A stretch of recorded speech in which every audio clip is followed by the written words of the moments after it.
சதீஷ், உங்க குடும்பத்துக்கு 7 ஸ்டார் குரூப்ல இருந்து இனி எந்த ஹெல்ப்பும் வராது. நீ போட்டிருக்கிற பிளான் எல்லாத்தையும் ரிஜெக்ட் பண்ணிடுவேன். இதனால உனக்கு தான் பெரிய நஷ்டமாகும் என்று சதீஷை மிரட்டினார் ஹேமந்த். சதீஷ் தயக்கத்துடன் விக்ரமை பார்த்து, mister Vikram, Krishna family 7 star குரூப்ஸோட சேர்ந்து ஏரோப்ளேன் பார்ட்ஸ் கோஆபரேட்டிவ் டெவலப்மெண்ட் ப்ராஜெக்டை பண்ணுறதா பேசியிருக்கு. அந்த பிளானை ஹேமந்த் ரிஜெக்ட் பண்ணிட்டா கோடிக்கணக்கில் லாஸ் ஆயிடும் என்று சொன்னான். விக்ரம் எதுவும் பேசாமல் ஹேமந்தை பார்த்தபடி நின்று கொண்டு இருந்தான். ஹேமந்த் அவனை பார்த்து வஞ்சத்துடன் ஒரு சிரிப்பு சிரித்தான். நீயும் கிருஷ்ணா குடும்பத்தில் ஒருத்தன் தானே? நீ மறுபடியும் கஷ்டப்படணுமா சொல்லு. இந்த ப்ராஜெக்டில் $1 பில்லியன் முதலீடு இருக்கு. அதெல்லாம் விடுற அளவுக்கு நீ ரெடியா இருக்கியா என்று ஹேமந்த் சதீஷை பார்த்து கேட்டான். அதற்கு சதீஷுக்கு என்ன பதில் சொல்வதென்றே தெரியாமல் திருதிருவென முழித்து கொண்டு நின்றான். அருகில் நின்று இருந்த விக்ரமிடமிருந்து எந்த ரியாக்ஷனும் இல்லை. மிஸ்டர் விக்ரம், ஏதாவது பண்ணுங்க. இந்த பிஸ்னஸ் பிளான் மட்டும் காலியானா தேவையில்லாம $1 பில்லியன் வரைக்கும் கிருஷ்ணா குடும்பத்துக்கு லாஸ் ஆகும். அது எல்லாத்துக்கும் நான் தான் பொறுப்பேற்றுக்க வேண்டியதா இருக்கும் என்று சொன்னான் சதீஷ். சுரபியும் லலித்யாவும் நடப்பதையெல்லாம் அமைதியாக பார்த்து கொண்டு நின்று இருந்தார்கள். விக்ரம் ஏற்கனவே ஹேமந்தின் தம்பியை அடித்து காயப்படுத்தினான். அவனை மட்டும் இல்லாமல் அவனுடைய செக்யூரிட்டிகள் ஹேமந்தின் பர்சனல் செக்யூரிட்டி குணாவையும் அடித்து உட்கார வைத்தான். இதனால் ஹேமந்த் அவனை நேரடியாக எதிர்த்து எதுவும் செய்ய முடியாத சூழல் ஏற்பட்டது. ஆனால் ஹேமந்த் மிகவும் தந்திரமாக செயல்பட்டு அந்த நிலைமையை தன் கட்டுக்குள் கொண்டு வர வேண்டும் என்று நினைத்தான். தன் தம்பியை அடித்ததற்காக செக்யூரிட்டி பீரோ உறுப்பினர்களை அழைத்து விக்ரமை கைது செய்து சிறையில் அடைத்து சித்திரவதை செய்ய வேண்டும் என்று நினைத்தான். ஆனால் கிருஷ்ணா குடும்பத்தில் அவன்தான் தற்போது ஆதிக்கமாக செயல்பட்டு வந்தான். அவனுடைய பவர் உண்மையிலேயே வியக்க வைக்கும் அளவுக்கு இருந்தது. அதையும் மீறி விக்ரமுடன் போட்டி போட வேண்டும் என்று நினைத்தால் பாதிப்பு கண்டிப்பாக ஹேமந்தின் பக்கம்தான் இருக்கும் என்று அவனுக்கு நன்றாகவே புரிந்திருந்தது. இப்போ இருக்கிற நிலைமையில தம்பிக்கு ஹெல்ப் பண்ணுறது அவ்வளவு ஈஸி இல்லை. கொஞ்சம் யோசிச்சு வேற ஏதாவது வழியில் நம்மளோட எதிர்ப்பை காட்டலாம்னு தோணுது என்று நினைத்து கொண்டிருந்தான் ஹேமந்த். அவன் சொல்கிறதெல்லாம் நீ பெருசாக எடுத்துக்காத. அவங்கிட்ட இருந்து எவ்வளவு லாஸ் ஆனாலும் அதுக்கான பொறுப்பை நான் ஏற்றுக்கிறேன் என்று விக்ரம் சதீஷை பார்த்து சொன்னான். அதை கேட்டதும் ஹேமந்த் முகம் அப்படியே மாறியது. சதீஷை வைத்து பிளாக்மெயில் செய்யலாம் என்று நினைத்தாலும் நிலைமை விக்ரமிற்கு சாதகமாகத்தான் இருந்தது. அடுத்து என்ன செய்யலாம் என்று யோசித்து கொண்டிருந்தான். கொஞ்சம் யோசித்த ஹேமந்த் விக்ரமை பார்த்து, சரி, ஒரு முடிவுக்கு வருவோம். நான் இங்கே வர்றதுக்கு முன்னாடி உனக்கும் என் தம்பிக்கும் கொஞ்சம் மனஸ்தாபம் ஆகியிருக்கலாம். அதை நான் சரி பண்ணுறேன் என்று சொன்னான் ஹேமந்த். அதை கேட்ட விக்ரம் எதுவும் பதில் சொல்லாமல் ஹேமந்த் முழுவதுமாக பேசி முடிக்கும் வரை பொறுமையாக அவனையே பார்த்து கொண்டு நின்றான். நீ நம்பினாலும் நம்பலனாலும் என்னோட தம்பிக்கு மனசு சரியில்லை. அவன் மைண்ட் ரீதியாக ரொம்ப டிஸ்டர்ப்டாக இருக்கான். இதுதான் உண்மை. உன்னை பார்க்கும்போது எனக்கு ரொம்ப ஆச்சரியமா இருக்கு. கிருஷ்ணா குடும்பத்தில் நீ தான் ஒரு அவுட்ஸ்டாண்டிங் ஹீரோ. உன்னை மாதிரி ஒருத்தன் என் தம்பியை பற்றி கவலைப்படணும்னு அவசியம் இல்லை. அதனால நான் என் தம்பியை இங்கிருந்து கூட்டிட்டு போறேன். இதுக்கு மேல இந்த விஷயத்தை பெருசாக்க வேண்டாம் என்று சொன்னான் ஹேமந்த்.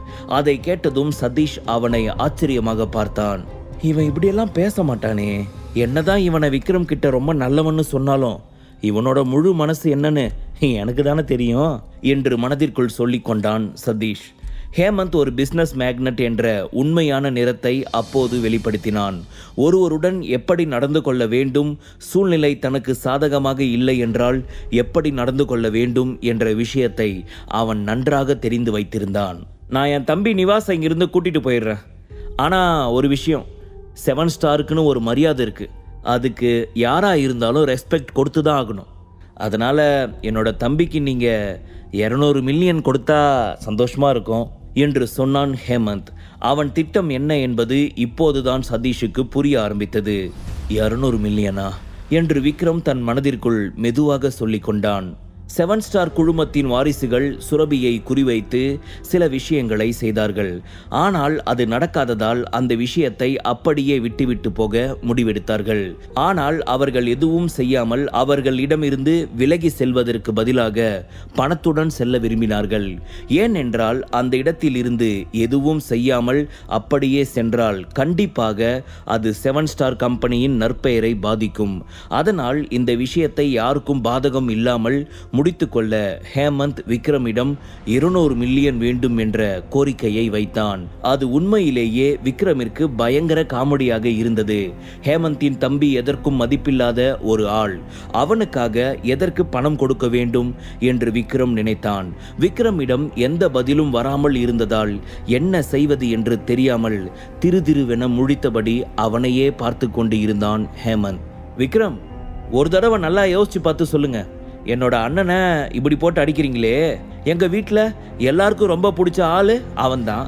அப்படிப்பட்டவனை ஒருத்தவங்க அடிக்கும்போது அதை பார்த்துட்டு எப்படி சும்மா இருக்க முடியும்? ஆனால் நான் நமக்குள்ள எந்த தகராறும் வரக்கூடாதுன்னு நினைக்கிறேன். அதுக்கு நான் கேட்குற சமரசத்தை நீங்கள் பண்ணுறது தான் நியாயமாக இருக்கும். அதுதான் எங்களுக்கும் உங்களுக்கும் ரொம்ப நல்லது. இனிமே என் தம்பியால் உங்களுக்கு எந்த பிரச்சனையும் வராது, அதுக்கு நான் பொறுப்பு என்று சொன்னான் ஹேமந்த். விக்ரம் கொஞ்ச நேரம் யோசித்துவிட்டு தனது பாக்கெட்டில் இருந்த செக் புக்கை எடுத்து 200 மில்லியன் ரூபாய்க்கு ஒரு செக் எழுதி கையெழுத்து போட்டு அதை கிழித்து சதீஷிடம் நீட்டினான். சதீஷ், இது அங்க கொடுங்க என்று சொல்லிக் கொடுக்க சதீஷ் ஆச்சரியத்துடன் மெதுவாக அதை வாங்கி கொண்டு சென்று ஹேமந்திடம் நடந்தான். விக்ரம் எதற்காக அப்படி செய்கிறான் என்று சதீஷிற்கு சுத்தமாக புரியவில்லை. இருந்தாலும் அதை விக்ரமிடம் கேட்கும் அளவிற்கு அவனுக்கு தைரியம் இல்லை. ஆனால் எதுவும் பேசாமல் ஹேமந்திடம் செக்கை நீட்ட அவன் சிரித்துக்கொண்டே அதை வாங்கி கொண்டான். மிஸ்டர் விக்ரம், கிருஷ்ணா குடும்பத்தோட பேக்ரவுண்ட் என்னன்னு எனக்கு தெரியும். என்னோட வார்த்தைக்கு மதிப்பு கொடுத்து அதை நீங்கள் ஏற்றுக்கிட்டதுனால இனிமே நீங்கள் என்கிட்ட மன்னிப்பு கேட்க வேண்டிய அவசியம் இல்லை. நம்ம 2 பேரோட அறிமுகம் ஒரு சண்டையில் ஆரம்பித்தாலும் இதை இப்படியே கண்டினியூ பண்ணணும்னு நான் ஆசைப்பட்றேன். சான்ஸ் கிடைச்சா மறுபடியும் மீட் பண்ணுவோம். இப்போ நான் என் தம்பியை ஹாஸ்பிட்டலுக்கு கூட்டிட்டு போறேன் என்று ஹேமந்த் சிரித்து கொண்டே சொன்னான். விக்ரம் பார்த்து சிரித்த அவனது உதடுகள் அங்கே இருந்து திரும்பியதும் கோபமாக மாறியது. அவனுடைய கண்களில் இன்னமும் விக்ரமின் மீது இருக்கும் கோபம் தணியாமல் இருந்தது. அதை கேட்டதும் ஹேமந்தின் முகம் அப்படியே மாறியது. அவன் அப்படியே கோபமாக விக்ரமை பார்த்து, நீ என்ன சொல்ல வர என்று கேட்டான். அவன் கோபமாக முறைப்பதை பார்த்து விக்ரமிற்கு வேடிக்கையாக இருந்தது. உன் ஒய்ஃபுக்கு கவலையா இருந்தா அதுக்கு நான் என்ன பண்றது? வார்த்தையில பேசுறதும் அடிக்கிறதும் ஒன்னா? உன்னால என் தம்பி அடி வாங்கி முகமெல்லாம் ரத்தத்தோட பாதி மயக்கத்துல இருக்கான். அப்படி இருக்கும்போது உன்கிட்ட 200 மில்லியன் வாங்கிட்டு நான் சும்மா விடுறதே தப்பு. இதுல உன் ஒய்ஃபுக்கு நான் என்ன பண்ணணும்னு நினைக்கிற என்று அவனை பார்த்து மனதிற்குள் நினைத்து கொண்டான் ஹேமந்த். விக்ரம் இதற்கு முன்னால் குணாவிடம் போட்டிருந்த சண்டையை எல்லாம் அவன் மறக்கவில்லை. அதனால் அவன் மனதிற்குள் நினைத்த விஷயத்தை வெளியில் சொல்ல பயந்து சொல்லாமல் இருந்தான். அவனுடைய முகத்தை பார்த்த விக்ரமிற்கு ஹேமந்த் என்ன நினைக்கிறான் என்பது ஓரளவிற்கு புரிந்தது. அவன் மெதுவாக ஹேமந்தின் அருகில் நடந்தான். அவன் பின்னால் சென்று தோள்களை பிடித்து அழுத்தி அங்கே இருந்த ஒரு சேரில் உட்கார வைத்தான். அவ்வளவுதான். அதுவரைக்கும் அமைதியாக இருந்த ஹேமந்த் வலியால் அலற ஆரம்பித்து விட்டான். விக்ரம் தனது 2 கைகளாலும் அவனுடைய தோள்களை பலமாக அழுத்தினான். நீ என்ன பண்ணிக்கிட்டு இருக்குன்னு தெரிஞ்சுதான் பண்ணிக்கிட்டு இருக்கியா? தயவு செஞ்சு கையை விடு, வலிக்குது. இதுக்கு மேல நீ ஏதாவது பண்ணணும்னு நினைச்சா அதுக்கான பலனை கண்டிப்பா நீ அனுபவிப்ப என்று கோபமாக வலியை கட்டுப்படுத்த முடியாமல் அலறிக்கொண்டே சொன்னான் ஹேமந்த். இந்த விஷயம் இதோட முடிய போறதில்ல. இனிமேதான் உண்மையான ஹேமந்த் யாருன்னு நீ பார்க்க போற என்று மனதிற்குள் நினைத்து கொண்டு அங்கே இருந்து நடந்தான். அப்போது பின்னால் இருந்து ஹலோ என்று விக்ரம் குரல் கேட்டு ஹேமந்த் டக்கென நின்று மெதுவாக பின்னால் திரும்பி பார்த்தான். இன்னமும் நான் உன்னை போக சொல்லவே இல்லையே என்று விக்ரம் அவனை பார்த்து கூலாக சொன்னான். உடனே ஹேமந்துக்கு எதுவும் தெரியாததை போல சிரித்துவிட்டு சொல்லுங்க விக்ரம், வேற ஏதாச்சும் சொல்லணுமா என்று கேட்டான். இந்த பிரச்சனை இன்னும் முடியல என்று விக்ரம் சிரித்து கொண்டே சொன்னான். ஹேமந்துக்கு ஒன்றும் புரியாமல் விக்ரமையே பார்த்து கொண்டு நின்றான். உன் தம்பியை நான் அடித்தேன், அதுக்கு 200 மில்லியன் கொடுத்துட்டேன். ஆனா உன் தம்பி எதுவுமே பண்ணாத என்னோட ஒய்ஃப் மனசை கஷ்டப்படுத்தியிருக்கான். அதுக்கு நான் எதுவும் பண்ணாம உன்னை எப்படி விட முடியும் என்று கேட்டான் விக்ரம். இதுவரைக்கும் நன்றாக பேசிக் கொண்டிருந்த விக்ரம் எதற்காக சம்பந்தமே இல்லாமல் இப்படி நடந்து கொள்கிறான் என்று ஹேமந்திற்கு சுத்தமாக புரியவில்லை. அவனை எதற்காக அடிக்கிறான் என்றும் அவனுக்கு புரியவில்லை. வலி தாங்க முடியாமல் அந்த இடத்தில் இருந்து நகரவும் முடியாமல் வலியால் கதறியபடியே அதே இடத்தில் உட்கார்ந்து கொண்டு இருந்தான் ஹேமந்த். தயவு செஞ்சு அப்படி பண்றதை நிறுத்து, நான் உனக்கு என்ன பண்ணணும் சொல்லு என்று வலியால் கதறிக்கொண்டே கேட்டான் ஹேமந்த். அதை கேட்ட விக்ரம் சிரித்துக்கொண்டே, உனக்கு பேசி புரிய வைக்கிறதுக்கு பதிலா இது எனக்கு ரொம்ப ஈஸியா இருக்கு என்று சிரித்துக்கொண்டே சொன்னான். மிஸ்டர் விக்ரம், நான் 7 ஸ்டார் குரூப்ஸோட மூத்த வாரிசு.